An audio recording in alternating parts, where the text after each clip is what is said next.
सहना भवतु सहनौ भुनक्तु सह वीर्यं करवावहै तेजस्विनावधीतमस्तु मा विद्विषावहै।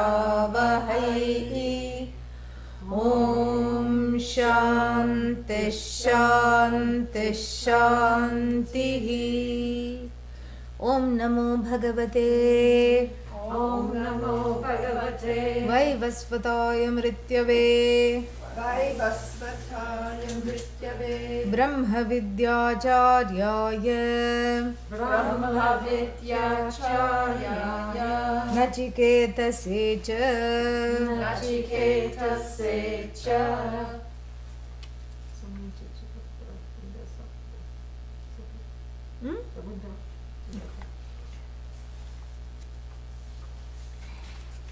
तं दुर्दर्शं गूढमनुप्रविष्टम्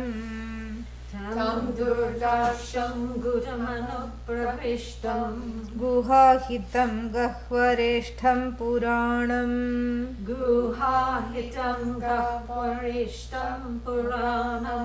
अध्यात्मयोगाधिगमेन देवम्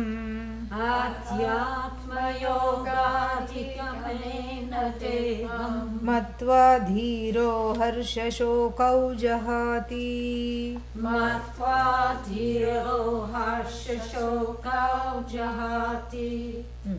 So we've been seeing this Bhashya, and what does it say? It has a lot of things to say, and very involved and beautiful Bhashya. And we saw how each of those words relates to the other, and makes a little loop of samsara sitting right here in the guha, in the heart, in the cognitive place of knowing, which is the mind, heart, whatever. We're not talking about it in the physical sense, in the metaphorical heart. And interestingly, both in Ayurveda and in the Chinese philosophy, Chinese medicine, there also the heart is the place of the seat of the mind. Yeah. So, generally people say, I think here, but in the ancient knowledge basis and basis of medicine, it's all about, that's the thing. And so therefore, what is the situation here? Tam durdarsham, so gudham anupravishtam, so that which is difficult to see. Why is it difficult to see? Because it's as though hidden in a sea of ragadveshas,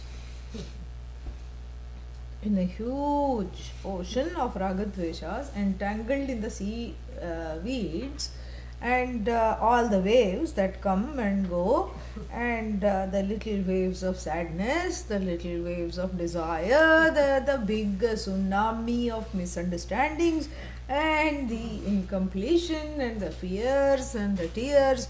This big ocean, it is gudham. This Atma, like the pearl in the oyster, as it were, is deep somewhere hidden. And therefore what? Where is this hidden? Guhahitam, in a cave, in the pearl, the oyster in the pearl, as it were. And then, but where is this kernel of truth? Where is this? Living amidst difficulties. You try to get the oyster, the pearl, and then there are biting beings down there, sharks of doubt and despair, entanglements in the forms of octopuses and all kinds of things. Horrible. And so therefore this ancient pearl of wisdom, Puranam, is there deep, and therefore it is Durdarsham. So it makes a whole loop. We have seen that. Now we have to see the last two lines. Adhyatma yogadhigamena devam matva dhiraha harsha shokau jahati. And I introduced the last two lines, last time by saying that this is a mantra about nididhyasanam, What is nididhyasanam? Mananam. Oh. What is nididhyasanam? Doubt removal. Mananam. Yeah. Still, okay. Yeah. It's clear that that's what you are doing. Doubt removal. Good. That's very important.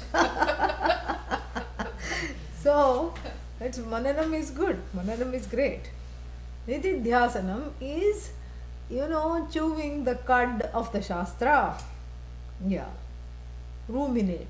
Just like even a cow, a peaceful cow in the meadow, in the first, the cows are not terribly bright. And when they are let out into pasture, what do? They don't know that, oh, I'm going to be here all day. That thought doesn't even occur to them.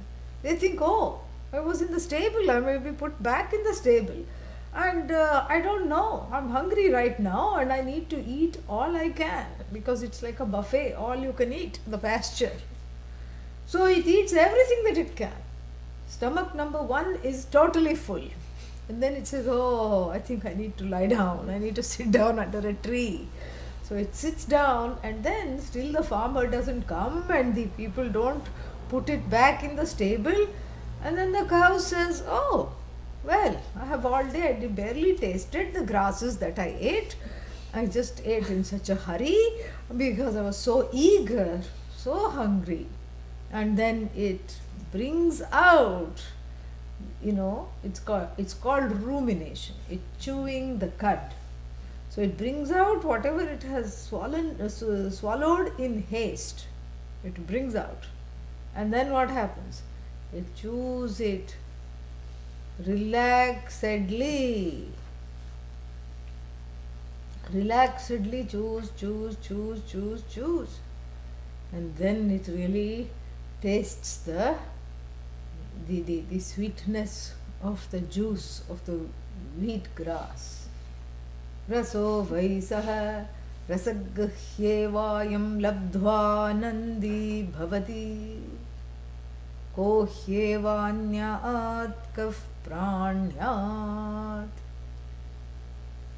So, this gaining this Atma as the juiciest thing in the universe, the juice of the whole universe, that which powers the whole universe, that which is the essence, which in essence is you, knowing that. And a very important component to Shravanam. Shravanam, listening to the teacher, has 2 important components. Shravanam part A is Mananam, removal of doubts, and then part B is part B of something that is connected to Shravanam, is Nididhyasanam, where the words of the teaching that are already understood and known, you cannot contemplate on that which you don't know. That is called daydreaming, like, oh, how will it heaven be? That's not called contemplation. Oh, how will, some country be? Oh, what will it be like to go there, Timbuktu? How it will be? Is it really a place? Yes, it is. Then how come everyone says, far away as Timbuktu, how to go there? Wonder what the people are like. Are they called Timbuktuis or Timbuktans or Timbuktis? Do they speak Timbuktis? What do they do? This is not contemplation, because you don't know Timbuktu. This is called wool gathering, daydreaming. This is different from contemplation. Contemplation is you know the words of the Shastra. Why? How do you know? You dreamed it up? After, and this is going to be described in the next mantra very clearly, Acharya Prasadat. The grace of the teacher and the Shravanam has taken place. Because of that, and then that is enough. Yes, Shravanam is Kevala Sadhanam. Kevala means what? The only sadhana for removing ignorance. Even though Mananam and Nididhyasanam are described as integral components to Shravanam, they are auxiliary. We have to understand this. it is not technically correct to say. I mean, it's not incorrect, but it's not technically correct to say first you have to do Shravanam, then you have to do Mananam, then you have to sit and do Nididhyasanam. No, it's not correct. It's not technically right, because then Shravana has no pramanatvam. Yeah, because if it is just in succession, then Shravanam, as a primary means of gaining the knowledge, sitting with the teacher and sitting at the helm of the Shastra, wielding the Shastra. Who is that? The teacher. And sitting with the Shastra in the form of the student who is listening to the teacher. That is what removes ignorance. Mananam does not have the independent capacity of removing the ignorance. So technically it is incorrect. Even though the people, it's a little sloppy to say first you need Shravanam, then that's not enough, you do need Mananam, that's not enough, you need Nididhyasanam. Technically that's not right. What is correct is Shravanam eva mukhya sadhanam. The primary means of removing ignorance is Shravanam. And that is enough. Because Shravanam does not create knowledge. What does it do? It removes the ignorance. That's why it is enough. But what will create the knowledge? The self-shining you that is uncreated will give way to the knowledge, because previously it was Gahvareshta, living in the midst of difficulties. So once the ignorance in the form of all the fears and all the wrong associations and identifications are removed and everything is corrected, then what happens? Then the knowledge is you. Oh, but how will I know me? You happen to be self-shining. The last we checked. You can check again. Are you here? Yes. Yeah. So this is what it is. So then in that case, if that is the case, then Shravanam is sufficient. It's the necessary, if we put it in terms of logic, it's the necessary and the sufficient, both the necessary and sufficient conditions for the removal of ignorance, which is equal to the gain of the knowledge. Removal of ignorance is equal to gain of that knowledge which is uncreated, unproduced, which is your own nature, which has, because of ignorance, got hopelessly entangled in various associations and identification of what is not I. Correct? So therefore Shravanam is, really speaking, the only thing that one needs. Now, we've seen the adhikaritvam varies, correct? Yeah, it's the fluctuating adhikaritvam. Even in the same person, 1 week, oh, full Shraddha, oh, teacher, oh, Shastra, oh, me. And then what? Whoa. From oh, wonder, Ashcharya, it is woe is me, woe is the Shastra, nothing it's doing to me, woe is the teacher. Fie upon the Shastra. People say this now in the 2nd chapter of the Gita. There will be a section where Adi Shankara, commenting on it, says that Guru napi drohayati. The person gets so angry that starts to say fie upon the Shastra. Forget that, fie upon the teacher. So this is what Ashraddha. So Shraddha is already fluctuating even in the same person.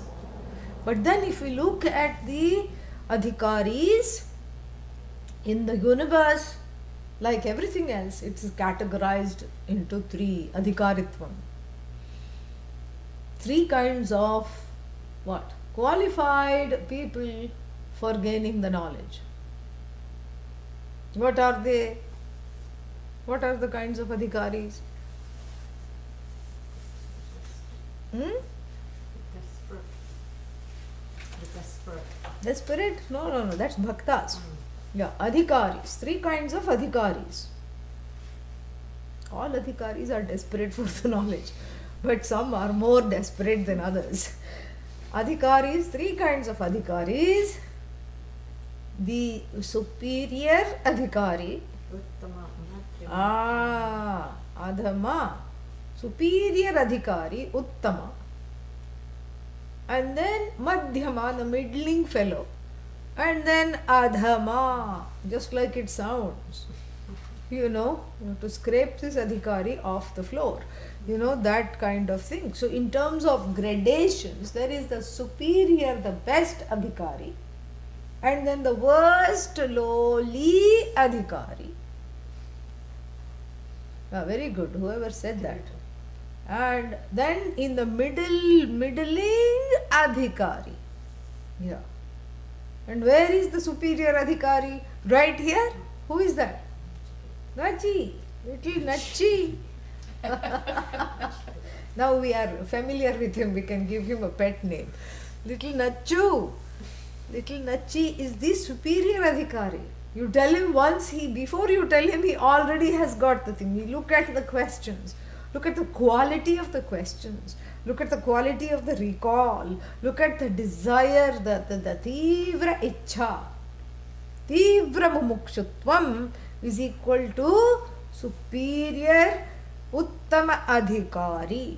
Tivra means intense mumukshubiti, intense jignasa, intense desire for freedom, which is converted into an intense desire for knowledge. So this is what is the uttama adhikari. When such an adhikari, usually it's kind of an ideal type, because uttama and adhama are part of the 2 edges of the continuum. This is what it is. So these 2 form the edges of the continuum. So the uttama adhikari is found only in the Shastra, we can say. Shvetaketu. Oh, but he had to listen to it 9 times. Look who is talking. We can easily say that. But we have to point the finger back at ourselves. Look who is talking. How long did it take the person who said it to gain this knowledge? 9 classes. 9 times, forget. 9 times in 1 class. All right, even let's be generous and say 9 classes enough. Well, the first 3 I was kind of in a daze. What about the middle 3? I was in a haze. What about the last 3? Now I think I know, but now I'm in a maze. Yeah. This is what it is. 9 classes, what does it do? 9 times Tattvamasi, Tattvamasi, Tattvamasi, Tattvamasi, Tattvamasi, Tattvamasi, Tattvamasi, Tattvamasi, Tattvamasi. What is it going to do? So therefore, Shvetaketu is also an Uttama Adhikari. Even though he was listening to his music on noise cancelling headphones, and even though he was all back and forth, he is still considered an Uttama Adhikari. There is a desire, there is a brilliance, there is a capture, there is recall, there is intense desire for the knowledge, there is medha shakti, that grasping power, which is not the intellect. We have to understand this. The grasping power may be related to the intellect, but it is not your IQ. It is not on the basis of IQ that adhikaritvam is classified. It's not, most intelligent, little intelligence. No. Because the grasping power goes along with the desire for moksha, and the greater the desire for the moksha, the more intense it is, the more developed is this grasping power. That's what it is. So in some other ways, Medha Shakti, it is not incorrect to say that Medha Shakti is cultivated. It's not uncultivated. It's a cultivated Medha Shakti. And therefore what? Therefore, this is something we have to see and we have to understand. That the Uttama Adhikari has excelled himself in terms of this Medha Shakti, the power to grasp and retain what has been taught, apply it to one's life, and assimilate this knowledge just on the basis, remove the doubts and assimilate this knowledge all on the basis of Shravanam alone. Shravanam is enough, because if the Shraddha is complete, there will not be doubts. Yeah? What doubts are there? You are the whole. I beg to differ. Who is going to say that? And if you say that, you are only going to look bad. The one who says that is going to look bad. You are whole, you are complete, you are limitless. No, I differ. How can you differ with that? So there is really nothing to doubt about. And then the other thing that comes in the way of assimilating this knowledge is what is called viparita bhavana. I know I am Brahman, but I don't feel like Brahman. What do you feel like? Jiva, Viva. I feel like a jiva. I don't know if I feel like a jiva or not, but I certainly act like one. In the class, Brahman, Chinmudra, Mauna Vyakhya, Sarva Pratyastamita. Everything is all gone. All doubts, all fears, all tears gone. And then I go and unlock and sit in the car. And then what happens? All the knowledge becomes bekar, means useless. Yeah. Why? Because, I just pulled out into the street, did not look back. And then somebody, Yama's messenger happened to be right behind. Yeah, to say, come on, listen properly. Gave a little kiss to the car. Because the same place, two things cannot occupy the same place at one time. We know this from the laws of physics. And that's what an accident is.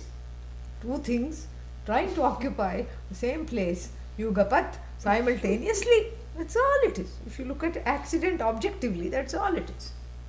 So therefore I forgot to give way, I forgot to yield. That's why all these signs are there. Yield, yield, yield, give way, give. And so therefore what? Therefore this Uttama Adhikari is just found in the books of knowledge. Yeah. Because we need that person to inspire us, to show us that this is a possibility. It's not something kapola kalpitam, it's not something that is just brought out of the mind. But it is a possibility. It is a possibility. If the Shastra is mentioning it, and if the Shastra is a pramana, and if I have Shraddha in the Shastra, Nachiketa is not just there as some kind of a, chimera, a mirage, some imaginary boy. No, he's real. He's real. Why? Because he is demonstrating the possibility of having that intensity. And we've seen this even in the saints of our times and times before. We see that this is possible. So therefore, Uttama Adhikari that we find in the books of knowledge, in the Upanishads, are there for inspiring us and showing us the possibility and the prospects of gaining this knowledge through Shravanam alone. And then there is the Adhama Adhikari on the other side. Sits like a stump of the tree in the class. Jokes are said.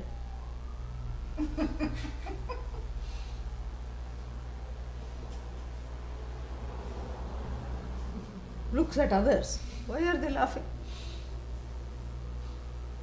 What happened? And then what? Nothing, no change. It's like the buffalo standing in the rain. Adhama Adhikari. What happens when the buffalo is standing in the rain? The rain starts to feel bad. Why am I wasting precious water? Lord Varuna feels bad. And Lord Varuna is not easily brought down, you know. Yeah, you have to pray, except in Eugene where Varuna is always blessing. Other places you have to pray, Om Varunaya Namaha, Om Varunaya Namaha. And then, he's not easy, he's not coming down easily. Not unlike Lord Shiva, he doesn't say, oh, yeah, here. You have to say 108 times, then he will bless. But then Lord Varuna says, why am I wasted? Already there is water shortage. And, global warming, all these things, ecological disasters are looming upon us. And I am wasting this precious drizzle on this stupid buffalo who can neither appreciate this cool drizzle, nor, has the sense to get out of the downpour. So from drizzle to downpour, nothing happens to this. So you can have the drizzle of the Shastra on the Adhama Adhikari. The person is glazed, and then you can have a downpour of the Shastra. You can bring out all the works. What are the works? You can release all the charm of the Shastra that the teacher can release on this Adhikari, on this non-Adhikari. And the person is unmoved. Why? Because they are ensnared by doubts and all kinds of raga, dvesha, despair, fear, tears, samsara. Yeah. And where are they found? Again, as a possibility.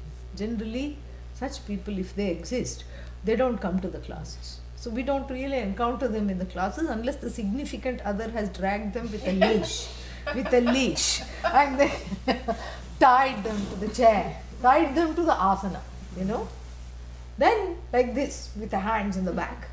And then they can't go anywhere, so they sit like the aforementioned, what is that? Buffalo. They sit, or the stump of the tree, they just sit.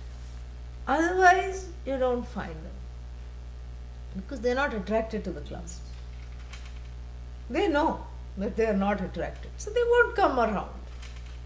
This is what is called Adhama Adhikari. Kind of an Adhikari. Why is it an oxymoron to say Adhama Adhikari? Well, no, the Shastra says, because it is not a oxymoron to say this. Why is it not an oxymoron? Because that person is also, in a strange way, unbeknownst to themselves, is wanting the freedom. They are mumukshus, but a flickering mumukshu, mostly off, sometimes on. Yeah, like a small lamp trembling in the winds of desire here. Their mumukshutvam is like the light of a small lamp that is neither nourished from within and it's assailed constantly from without. Nourished from within means the ghee is running out from inside, and from outside there are strong winds of desire, raga, dvesha, distractions, temptations, whatever it is. So these two form the bookends. And then if you do, according to the statistics, if you do a scatter, it's called some kind of a regression analysis, like a scatter pattern.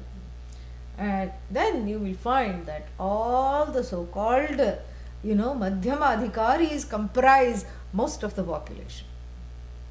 So what is this Madhyama Adhikari? Has the desire for the mumuksha, has the desire, desire for mumuksha is double speak. So has mumuksha, desire for freedom, has jijnasa, desire for knowledge, wants to attend the classes, does attend the classes, but also has along with these wonderful qualities, ragas, dveshas, fears, tears, doubts, and which one is constantly assailed by, has all these problems. So this is a mixed adhikari. The adhikaritvam, which is wonderful, is mixed with all kinds of non-adhikari elements which threaten to make the adhikari, this middle adhikari, like a taffy. Yeah, the Shastra is pulled this side and then Samsara pulls it on the other side. And then the Shastra, of course, being stronger, says, hey you, come back. And pulls the Adhikari on this side. And already the Adhikari is feeling tired because there's so much push and pull. And the Adhikari mistakenly construes, oh, listening to Vedanta is very tiring. After every class I need a nap. And that's surprising because in the class also I have napped. And so this is the halat, the situation of the Adhikari. And so this is the middle Adhikari. And this is where we can put all the people who come to classes. All the people, who are within samsara or somewhere in between. And for such people, the Shravanam is enough to clear the doubts, clear the wrong association, of course, just like with the Uttama Adhikari. It's not that the teacher is talking differently and holding back on the Madhyama and Adhama Adhikari, no. To Uttama Adhikari, teacher is giving all knowledge, Madhyama Adhikari, middling knowledge, and Adhama Adhikari, little bit of only the Asi from Tat and Tvam they remove and only Asi is given. No, same knowledge is given. But for the middle Adhikari, while this knowledge is enough to take the top of the samsaric afflictions and to remove the afflictions of connected with wrong associations, wrong identifications, misidentifications. However, what happens? Those associations can come back as it was. How can it come back if it is gone? It cannot. That means what? Huh? It has not gone fully. The doubts haven't gone. The associations haven't gone, because once it is gone, it cannot come back. That's what avasadayati, unmulayati, vinashayati. So if everything is going to be destroyed and it's really gone, it cannot come back. But if it keeps coming back, that means it's really not gone. Like a person whose heart has to be shocked a few times a day, to be alive. So there are such people. That's why they wear pacemakers, because in case the heart stops, you have to, there's an electric current that's constantly, we don't even know. They don't know when it happens. It's like the connectivity is lost, and an electric current is quickly given to shock this heart back into functioning, because it forgets to beat, or that the heart has its own electricity. It has its own current, and sometimes there is a block, and that current is not, that current is not happening. And so to shock this heart back, again and again. Yeah. So that means what? Lord Yama is not ready for such people. Correct? Because he is allowing it. So there is, in other words, if someone dies, you cannot come back. That is what death means. But if people are constantly dying and coming back, that means what? They were not dead at all. Yeah. That's why it's called near death. It's not called death. The quote-unquote death from which one comes back is near death. So the death of the ahankara likewise, and the death of the doubts and the fears, the death of the samsari within as a result of the knowledge, has not fully been accomplished. Why? Because the ahankara has fitted itself with a pacemaker. It keeps getting shocked back into life. It's refusing to go, so to speak, because of the intensity and the proliferation of the ragadveshas and other blocks, lack of shraddha, lack of vairagya, lack of viveka, whatever you call it. This is what makes a middle adhikari. And the madhyama adhikari, therefore, manda madhyama adhikarinam, manana nididhyasana. Yeah. Manana nididhyasana manda madhyama adhikarinam. So therefore, that means that it doesn't mean that Shravanam is not enough. Please understand. Shravanam is enough. But what I bring to the Shravanam is not enough. What should I bring to the Shravanam? Shraddha, Vairagya. Those are the two really big things.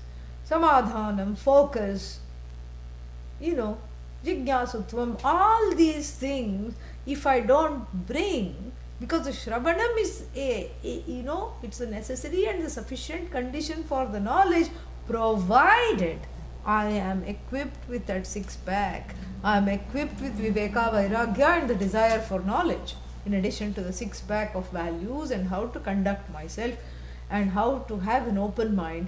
These other three things, discrimination, what I really want and how do I approach it and what do I have to give up to gain what I really want. These are all very important components for the Shravanam to work. Otherwise, Shravanam is the sadhanam provided one is ready. Otherwise, it's not a sadhana. Yeah, it's a sadhana for those who want it. It's a sadhana for those who are ready. It's just like you cannot attempt a PhD examination in physics without having at least gain a bachelor's degree to understand what is being said. You cannot go from KG to PhD, and then you cannot expect a kindergarten child to answer questions for the PhD exam. So that is how it is. This is what is the preparation.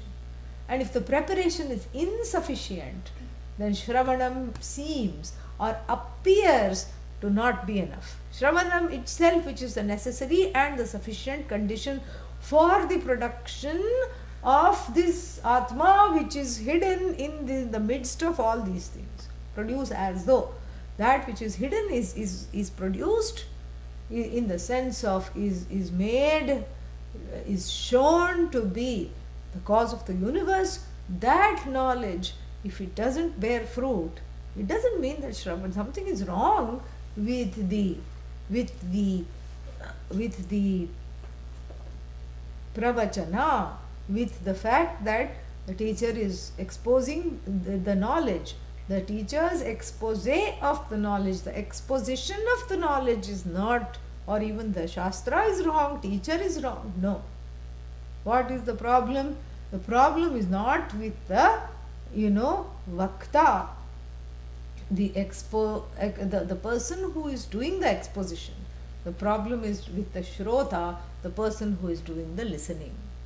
The listening is impeded by distraction, laya, sleep, and by all kinds of pratibandhas, blocks, raga, dvesha, doubts, fears, etc. So when the Shravanam is unable to make an inroad into the person's heart and remove all the entangled, non-I, not I identifications that are lurking within, then the other two auxiliary sadhanas are encouraged, and in fact they are needed, because most of the adhikaris, the primary kinds of adhikaris that we encounter, especially in Kali Yuga, we can all count ourselves as Madhyama adhikaris. So the Madhyama adhikari needs extra help.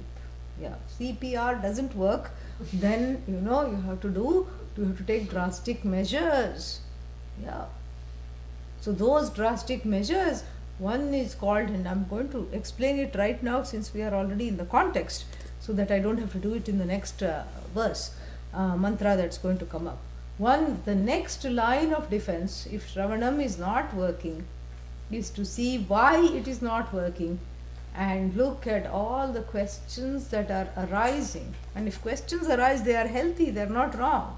But the questions occupy the place of reality. So the questions are not questions here, the questions are doubts. The doubts that arise have to be taken care of, and the doubts make this knowledge, they inhibit the assimilation of the knowledge. Because if there is a doubt, that's not a problem. Shanka, doubt. And what is wrong with doubt? Nothing wrong. Doubt means whether this is true or that is true. But frequently, That's not, how a doubt is entertained. A doubt that is entertained takes the form of the person believing that doubt and positing it as an alternative reality alongside the pramana, and therefore squashing the pramana down. So no longer it's a doubt, even though technically we are being polite and calling it doubt. It is one's own, it's the power of wrong convictions that try to sit alongside with the knowledge and put the knowledge down at every corner. They won't even let the knowledge take one turn inside the heart, and they squash it down. It's like the fellow sitting with a fly swatter and swatting everything the Shastra is saying down, because that fellow has his own commitment. And what do we call this fellow in the Shastra? Purva Pakshi. That's why we have all these fellows who have their doubts, the Nanu, the Iti Chet, and all these fellows who come and who posit this. They are not doubting. Doubting means I'm open. Doubt, it's a normal thing. Really? This is true or this is true. That means I'm open to hearing and being transformed and being convinced. I have an open mind. But here the mind is not open. So the doubt, what we call a doubt, is pramana shanka, even in Sanskrit. That's how we translate it into doubt. That has the force of the wrong conviction trying to overlay itself on the knowledge, and therefore hijacking the knowledge, the assimilation thereof at every turn. So these so-called doubts, the wrong convictions, this is what makes the Madhyama Adhikari a Madhyama Adhikari. Why? Because the middling fellow has so many doubts, wrong convictions, that they just kill the knowledge from reaching and moving and transforming the heart. And those kinds of wrong convictions, called doubts, are of two kinds. What are they?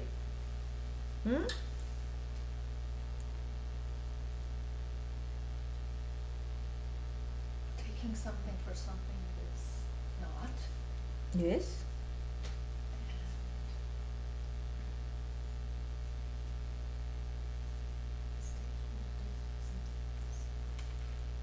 That is anyatha grahanam, true. But technically, there are two kinds of quote-unquote doubts. One doubt is centered on the means of knowledge.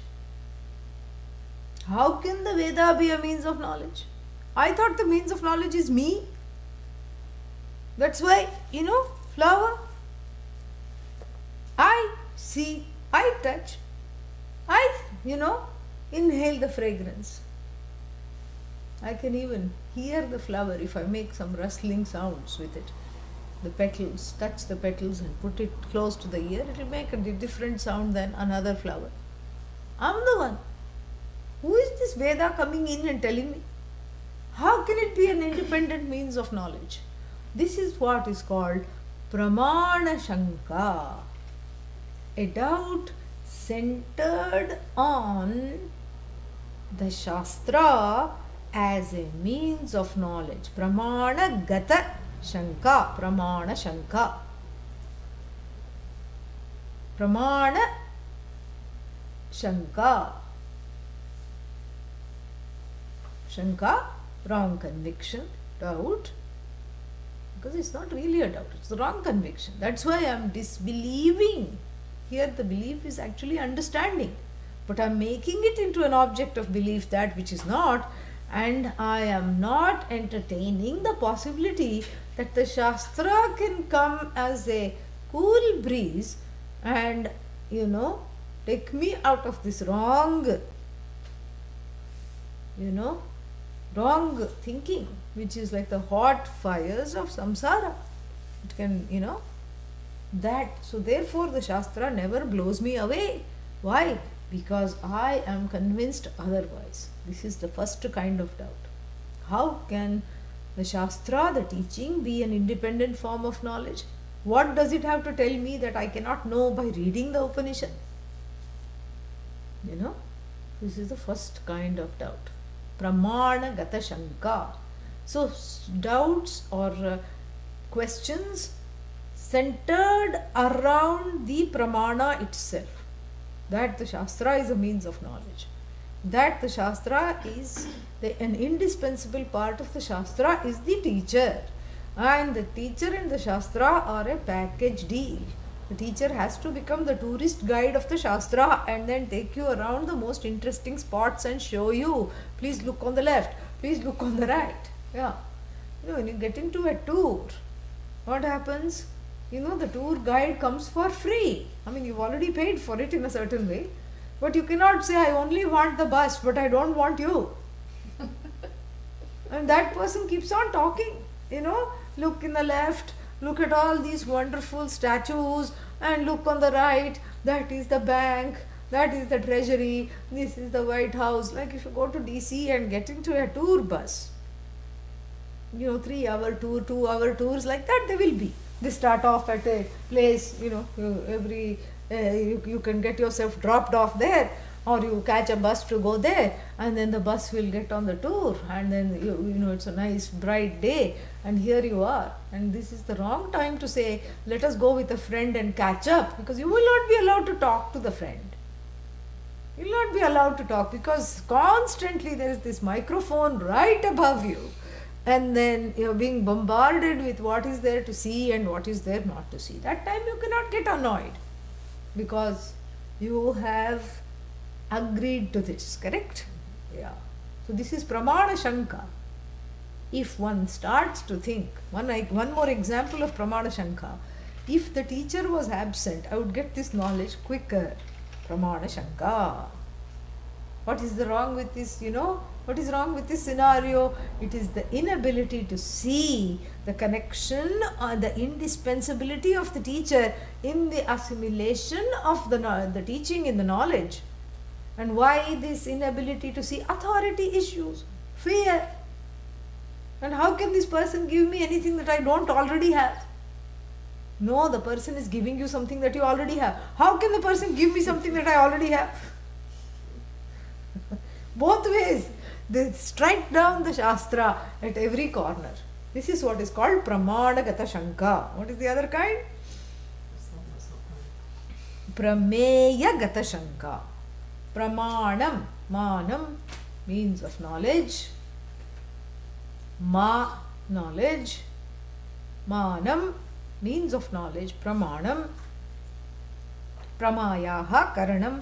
Pramanam, that which creates this knowledge, the means of knowledge, the instrument for this teaching. Pramayaha karanam.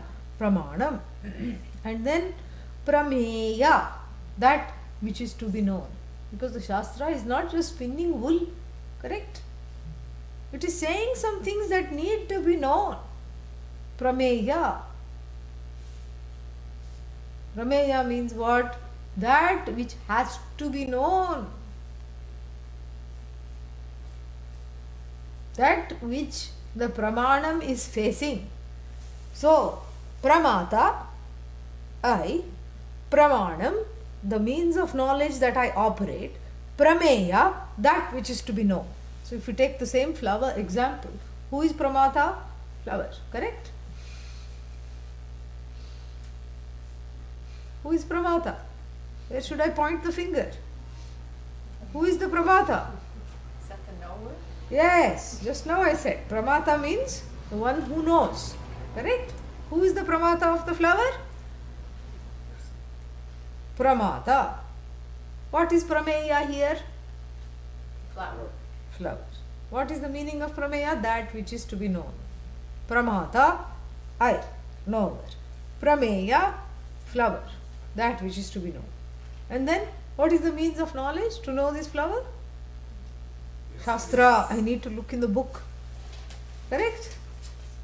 I need a teacher. I need a teacher to know flower. Where is the teacher? Guru. Correct? No. What is the means of knowledge to know this flower? Come on, help me. Which sense? Eyes. Okay? Because color and form. Right? Yeah. So first, the primary means of knowing are the eyes. What are the eyes here in this Triputi, in this trilogy? Pramana. Pramana, Prameya, Pramata. Pramata, Prameya, Pramana. Okay? What is Prameya? Flower. Pramata? Pramanam? Means of knowledge. In this case, the eyes. But if you are listening to the traffic outside, what is the means of knowledge? Ears. Pramata also changes because the means of knowledge changed. Correct? No. Who is the Pramata? Eye. What is the Pramana? Ears. Because now we are looking at the honking traffic and the noise of people getting in their cars and going to work. That is what is to be known. That is the Prameya. And so the Pramana changes not with respect to the Pramata, but with respect to the Prameya. Depending on what is to be known, the Pramana has to undergo a change. If what is to be known is to be objectified by the ears, then obviously the sense of hearing becomes the Pramana.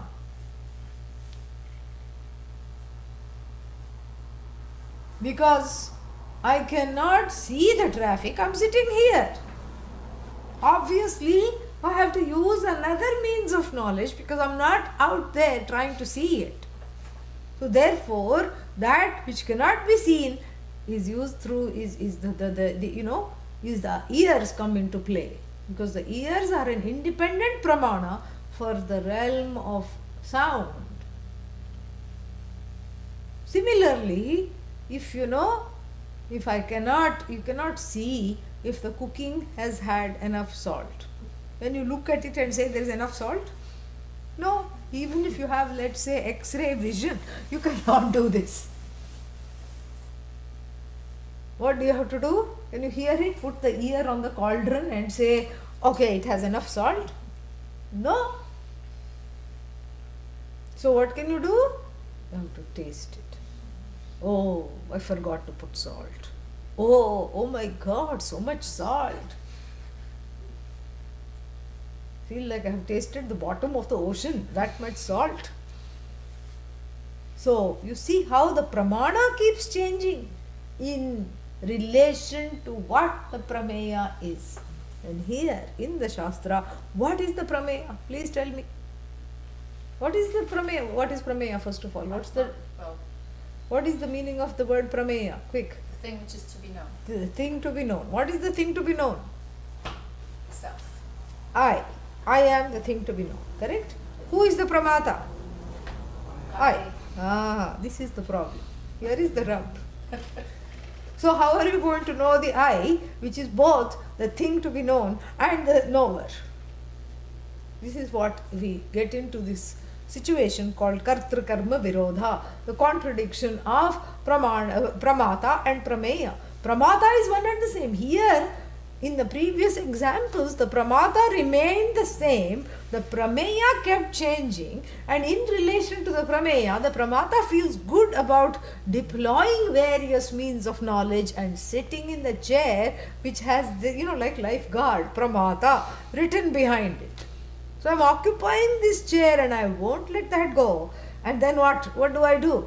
I just point to various things that need to be known, and I garner my means of knowledge, whether it is sight, ears, taste, touch. That's the primary means, plus inference, many different kinds of inference, anupalabdhi, the cognition of absence, the cognition through similarities, upama, all these things. I am the one deploying, like so many arrows.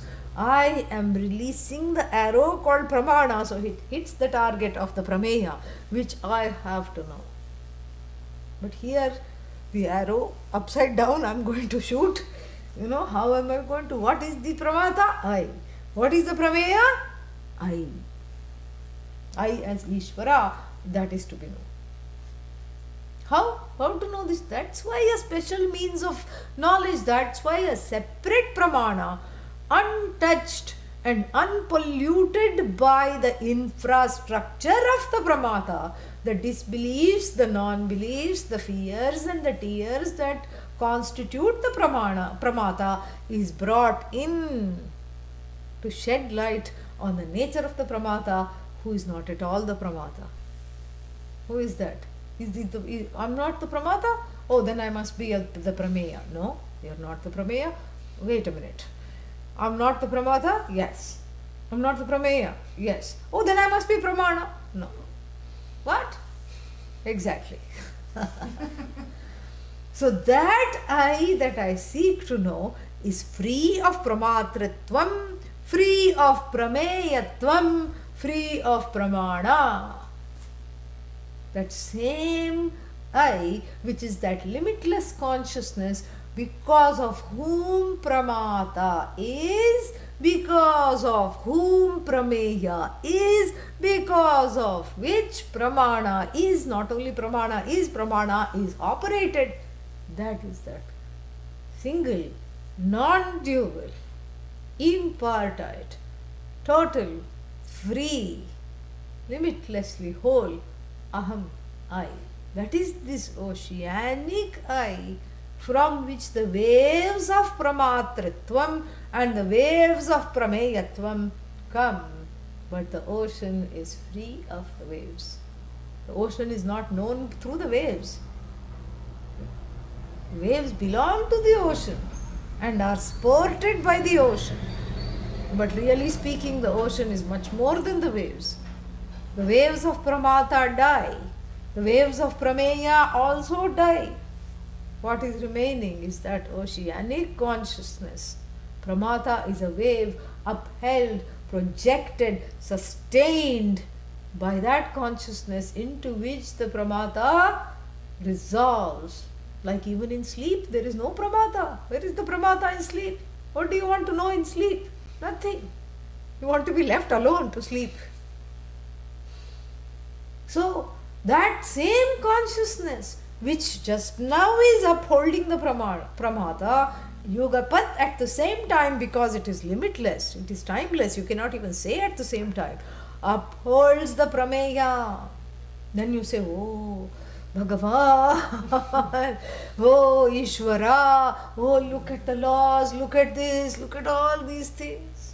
But the Ishvaratvam is upheld by that. The status of this Ishvara as all-knowing, all-knowledge, cause of the universe, cause of the waves, cause of everything. And here the poor pramata is reduced to a big because. The Ishvara becomes the cause.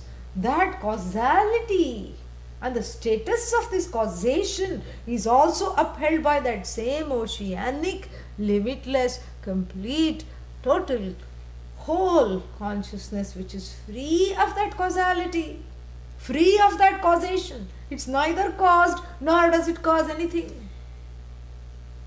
And then what?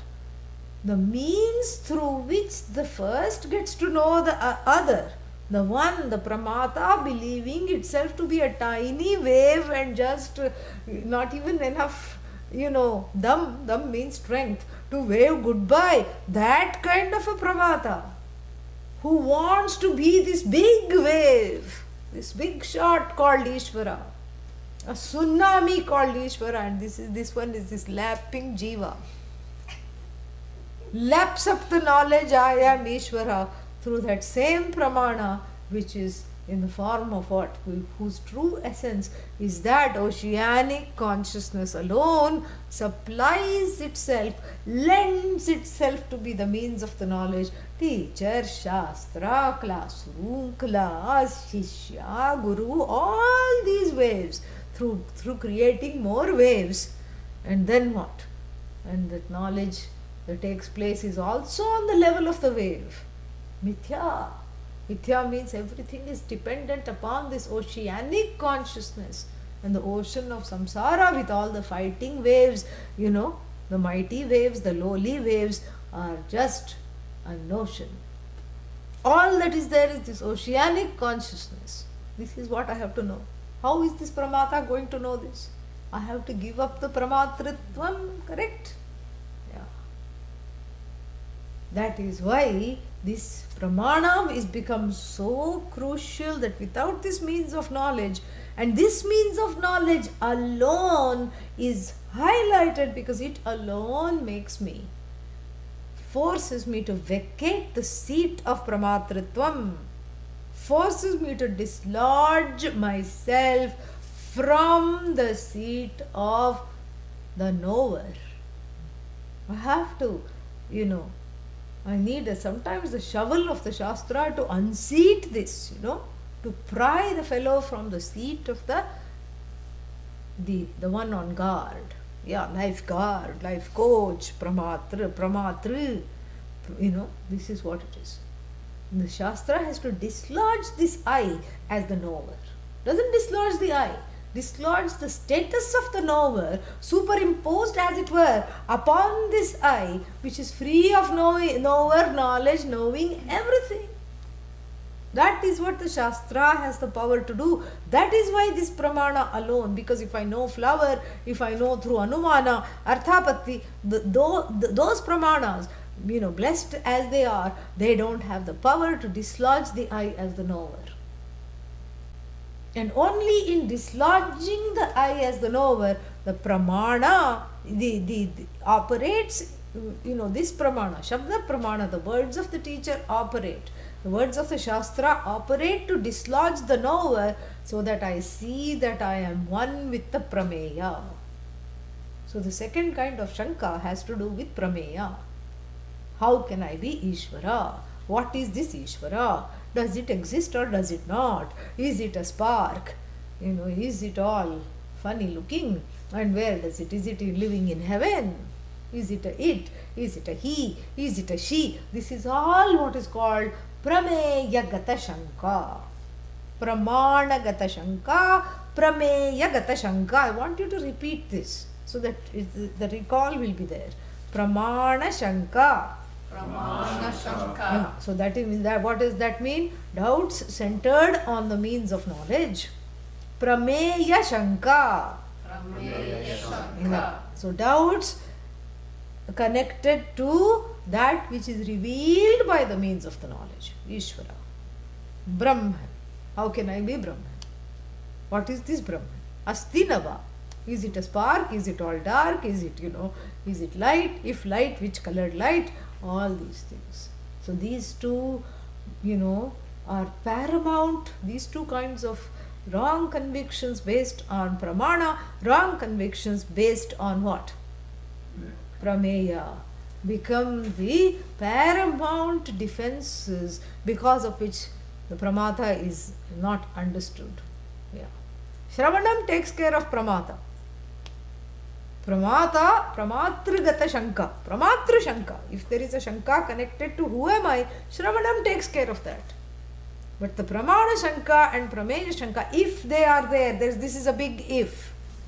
If they are there, they may not be there in the one who has Shraddha, who has Uttama Adhikaritvam. But if they are there, they have to be resolved through Mananam, the removal of Pramana Shanka.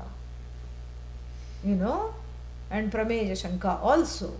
And then and sometimes that is also not enough because of the Adhikaritvam is lacking. And then the Nididhyasana, what does it do? It removes what is called the Viparita Bhavana. That what is that we will see after a short break.